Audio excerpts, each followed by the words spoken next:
Hello. So, on this channel, I have the pleasure of hosting Sneha Agarwal. So, Sneha is a Lilwa girl, and that is what makes her special.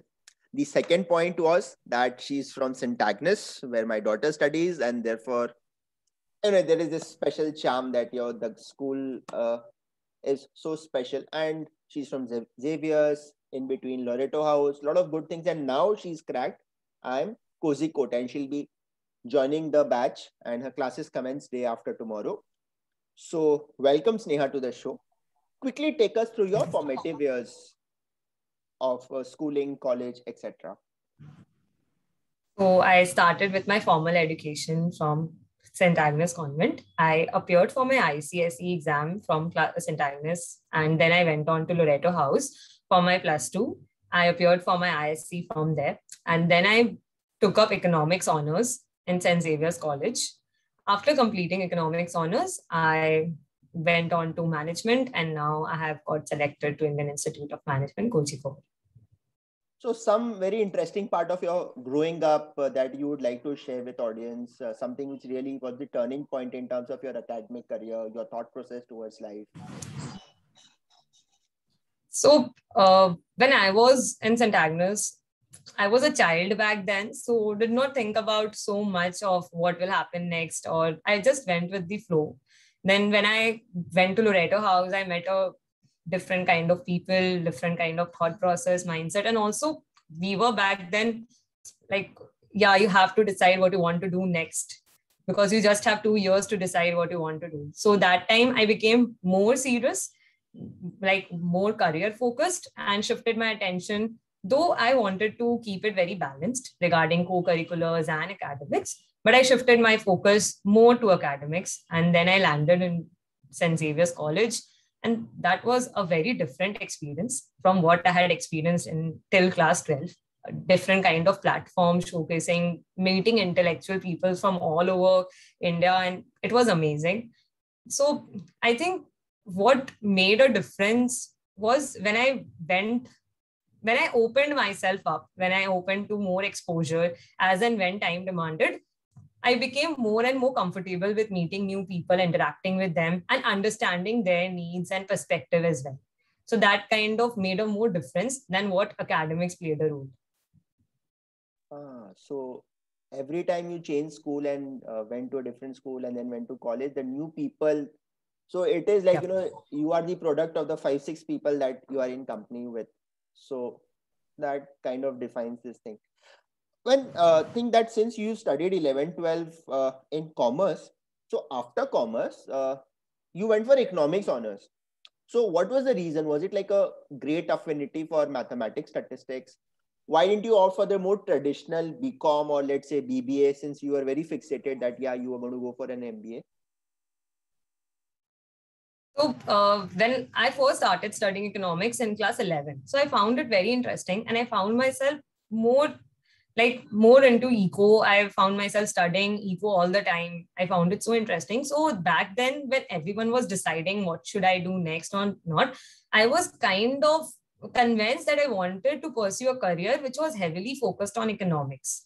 So at that time, I did not know about economics honors at all. I was focused that, yeah, BCom karna hai, and I'll do BCom, I'll do CA and everything. But then MBA was always on my mind, but I never knew how to put it in place.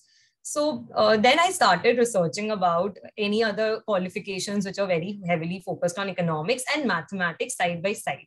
So I started talking to teachers, and I also connected to a lot of professors from a lot of colleges to discuss about this. And then I got to know about economics honors as a subject. And since St. Xavier's was there in my area, so the best option for me was to search whether that economics honors is available there or not. So I went on to the website, read out the syllabus and all, studied all the subjects which are focused more. So then I decided that yes, I want to do and I want to pursue economics honors. So that kind of shifted my focus. So one, how did you find economics honors vis-a-vis what your expectations were? And then how did you juggle preparing for CAT along with economics honors? Because I understand that it is more demanding as compared to a morning BCom. So tell us Yeah. about that. What was your CAT preparation strategy, etc.? So when I was expecting, since I had a very basic knowledge of economics from +2, so I was expecting a very deep insights into it. I was expecting that since it's not just a subject, it's a study of human behavior. It drives decision making skills and gives you a toolkit of skills so that you can implement those approaches in a wide range of problems. So that kind of thing was my expectations. So once I landed there, I met really some of the most amazing professors I have ever studied with. And so they kind of changed my perspective on how to look at a problem, how to find a solution, how to find multiple solutions, and how do you listen to people. That's more important than presenting your ideas. So that kind of made the journey more and more enjoyable. It was tedious, it was difficult. Some subjects went above the head, and it was like I can't even understand what's there.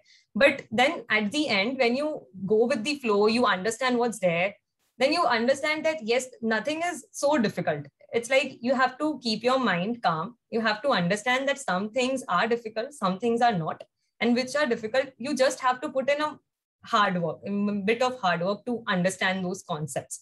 So that was there. And juggling CAT with eco, yes, it is a difficult task. So that time I took classroom class studies from CL, which was in Park Street. So that time I used to take classes from 7:30 in the morning to 9:30, 2 hours classes. And then I went to college directly from there, 10 to 4. Then I came back and I studied. So that time, since I took up tuitions in my second year, so since SEM 3 and SEM 4 is also very demanding, it's like the toughest among all the 6 SEMs. So that time I used to keep my study time like 2 hours I would give to eco, depending on what was taught on that particular day. And the rest 2 hours I kept for CAT. So like that, I used to juggle it. And sometimes when mock week arrived or I had to plan a mock, then that week was more demanding. I had to give 4 to 5 hours to CAT and less time to eco. That depended upon the study and upon the pressures. During semester examinations, I did not look at CAT because college was equally important. So that kind of thing helped me balance my time. And I saw on your LinkedIn profile, you're also doing some internships at some places like Kotak and all. Yes, probably. sir. So how did you manage that as Yes. well? So when just before starting third year, there was a summer vacation. Since I could not, in my normal college life, my time was 10 to 4. I could not join a company in between. I always wanted to do internships, but then I could not because the time did not allow me to do it. So just before third year started, we had a 2 months break for summer vacations. So at that particular time, I was very much focused. I was focused that, yeah, I have to do an internship just before third year. So I planned my studies accordingly that I need to complete half of it from the month of Jan to May. So that from May to May and April, May, I have my full attention on internship. And I started applying to companies from the month of December to Jan previous year. So that because it is demanding in this kind of scenario, you can't just get yourself on a good company, internships and all. So I started applying to various companies, and there I got an opportunity. I got a call from Kotak Mahindra Bank that yes, you can appear for an interview. I went there. I gave my interview to my senior manager who was there. And then I got selected. I got my call offer in the month of February itself. And they delayed my offer letter because I had my college at that time. And so they allowed me to join on 15th May, 2019. So how was your CAT experience? What percentile did you score? Where did you get your calls from? So my CAT experience was, it's a mix and match of highs and lows. I was, this CAT was my second attempt. The first attempt I gave while I was in my third year, that did not went so well. So I knew that I had to attempt again, but it was okay because since I was a fresher, I did not have much knowledge also. So I was fairly okay. It's okay. I'll do it again. So I started preparing for the second time from the month of March. As soon as lockdown was announced, my college was shut down. And since we were done with all our studies, it was just the semester 6 which was left. So I started preparing from the month of March, end March. And there at times, since I had nothing to do and since I had not even graduated, so I could not even join a company, I did get 2 to 3 offers from certain companies, but they all got delayed. I made use of that time. I used to devote 7 to 8 hours, like, because I was really much interested in cracking this time. That was a very serious attempt from my side. So I gave it all. I started from the month of April, May, June. I completed all my basics, each and every basics, whichever I knew I lacked in or whatever I left in the first attempt. I did not want to make a second mistake. So I just went with the flow. And from July onwards, it became more intense. It was more demanding. I used to give 2 to 3 mocks per week because I was done with all the basics and everything prior to July. So it was very intense. So as in time came, I was like quite used to with the process and the preparation I was into. I was not much distracted. Also, because lockdown happened, there's not much to distract yourself. So I was not much distracted. I used to devote fairly half of my time to studies. Yeah. So what was your CAT percentile? Where did you get your calls from? Which sections were your favorite? Which were your weaknesses? Yeah. So at the start of the preparation, all the 3 sections were my weakness. I was so like demotivated. Maths used to be my favorite subject back then. Also in college, maths used to be my best subjects. I did not have to think twice before going to a maths exam and like appearing for it. But when I faced quants, it was a different scenario. You can't even use that maths, the formula, what we studied, it is of no use. It's just logical. You can use it, you can solve the problem even without knowing the formulas. And that I came to know when I started preparing CAT. It's not just about the formulas and all the rectification, what we did. It's about logic. It's about presence of mind. So I started changing my perspective, changing my approach. I used to look at a problem as a case study problem. There's a case, you have to solve that case logically. You are a person, you don't know anything, you have to solve it like that. So I used to change my approach. And as soon as I went, I did get demotivated at times that it's not happening. I'm trying my best. I'm studied all my basics. But then it was like, I need to go with the flow. Like what's the worst thing that can happen? I can score a 0.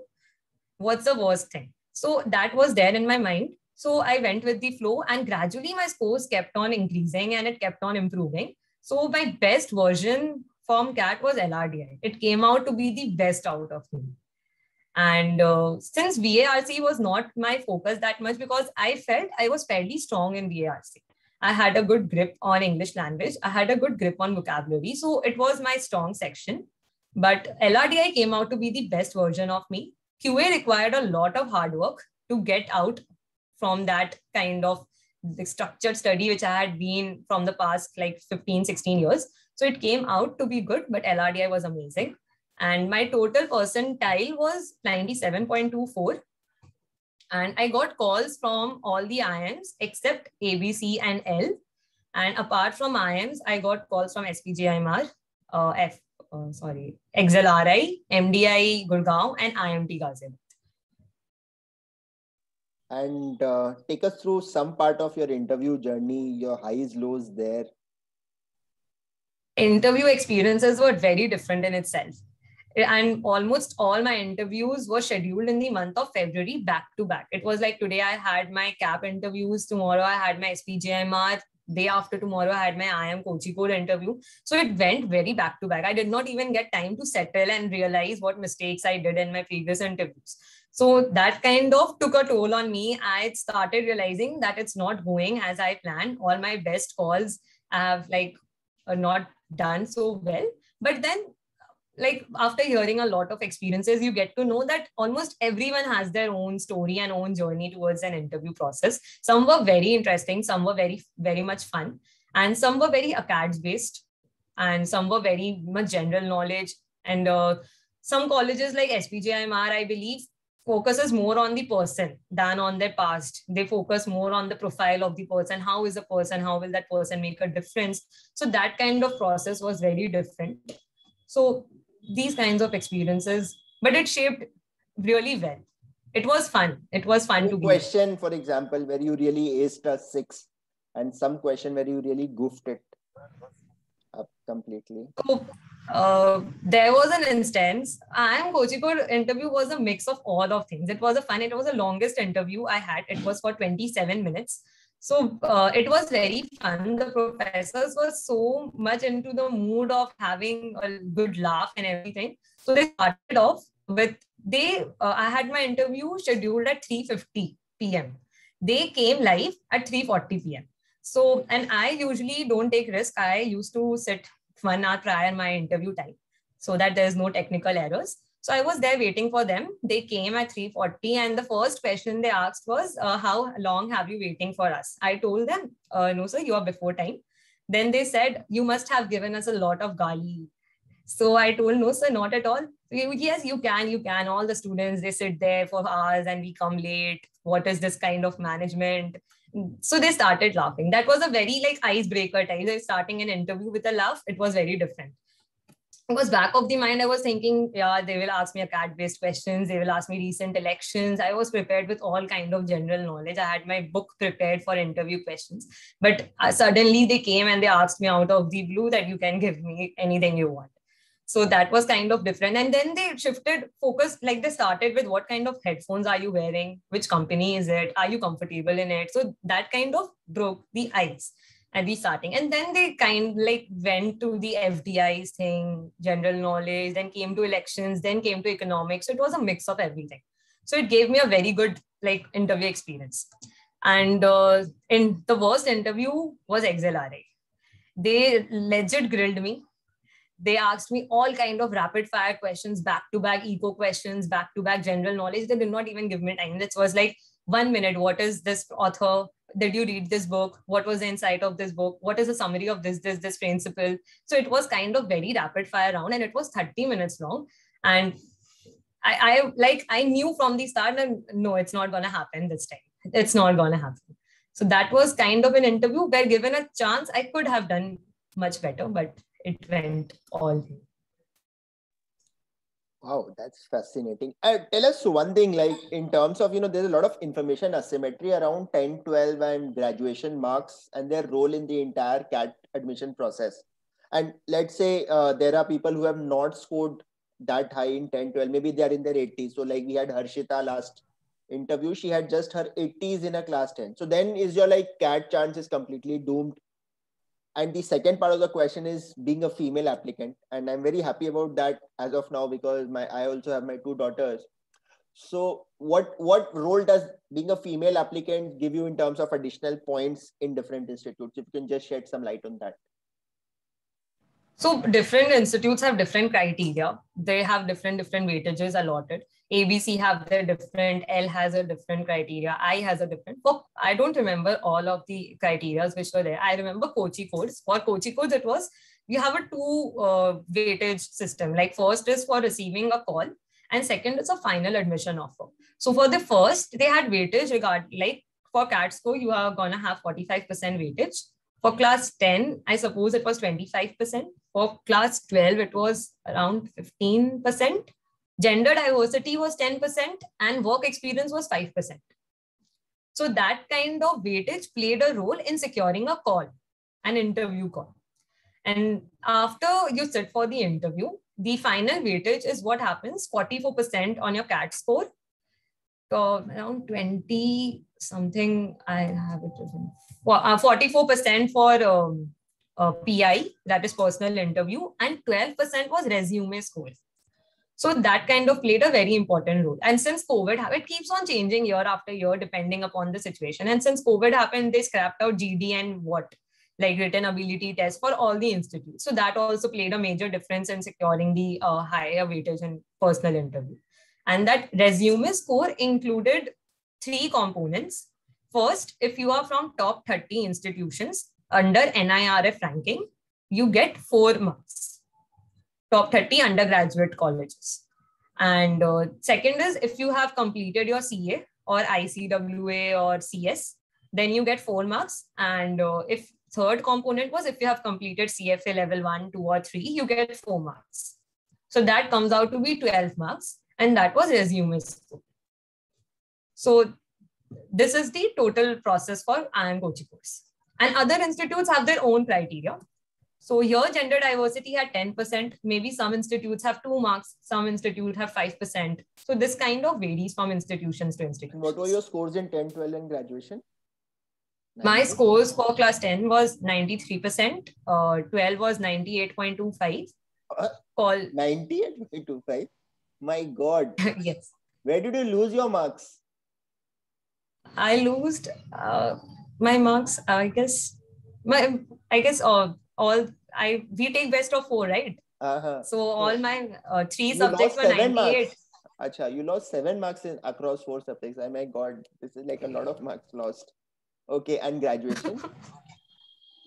Graduation is 68.44. So then graduation does not turn out to be in the 90s. So that kind of prejudices your once application. Like in Calcutta, you will get in 60s and 70s only in graduation, not in 90s. Is it like that? Does that prejudice your... Yeah, but they don't generally institutions don't normalize graduation scores. And even if they do it in brackets, like BSc degrees, all the BSc degrees under one bracket, all engineering degrees under one bracket. So that does not categorize now, because if you're from Calcutta University, you don't get a so high range of marks. But if you're from Delhi University or some other universities, you do get people scoring in 80s and 90s. The average class percentage is 80s there. But here we have the highest percentage in 80s and 90s.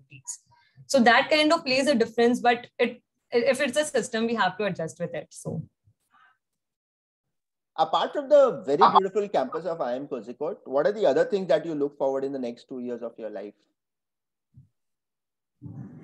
So I really look forward to networking. I really want to meet people, more people, because now I am much concentrated to people belonging to West Bengal, Kolkata.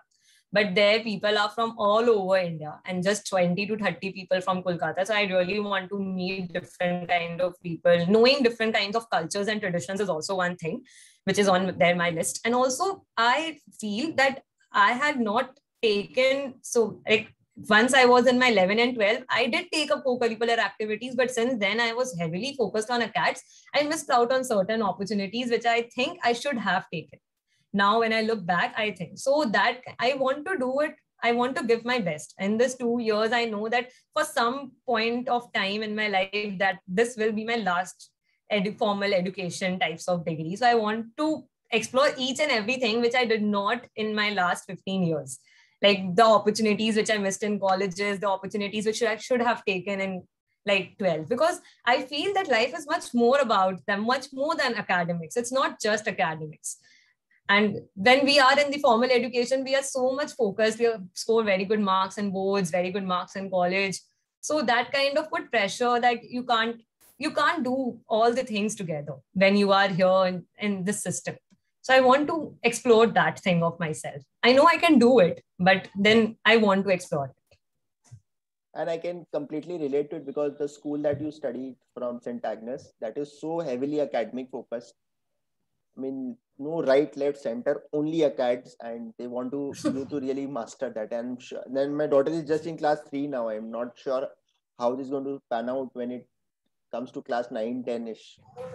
Your final. But I believe, but I believe St. Agnes, when I was in St. Agnes, I had more time for co-curricular activities than what I had when I went to Loreto and Xavier's. Oh, is it? Okay. Yes. Yeah, but it is a very disciplined institution from that perspective. They make you very grounded and very focused on good things of life. Your final word of advice to people who are watching this show? So the one quote I usually follow and I believe in, I have it written on my software, that hard work beats talent when talent does not work hard.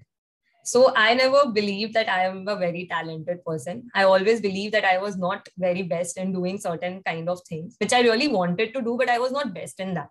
So if you ever believe that you're not talented enough to do certain things in life, it just simply means that you have to work more hard for it.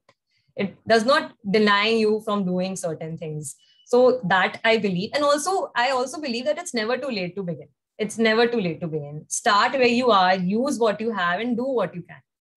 Just do.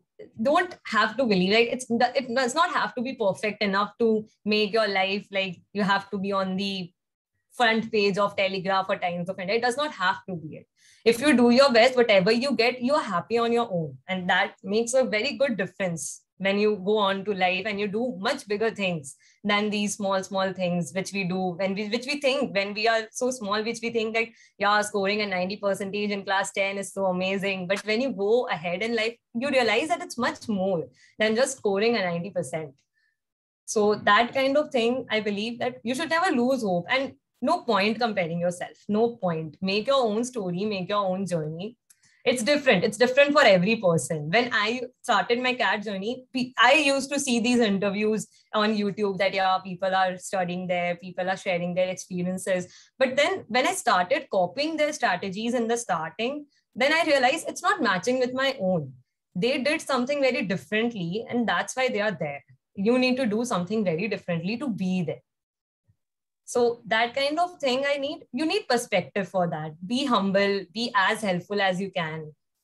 So then like things start falling into places. Wow, that is very nice. I mean, there's a lot of wisdom in this little conversation that we had. Thanks a lot, Sneha, and wish you the very best for the classes which start on the 1st of July. And I hope that people, whatever the little number of people who watch it, because YouTube, the viewership is inversely proportional to quality.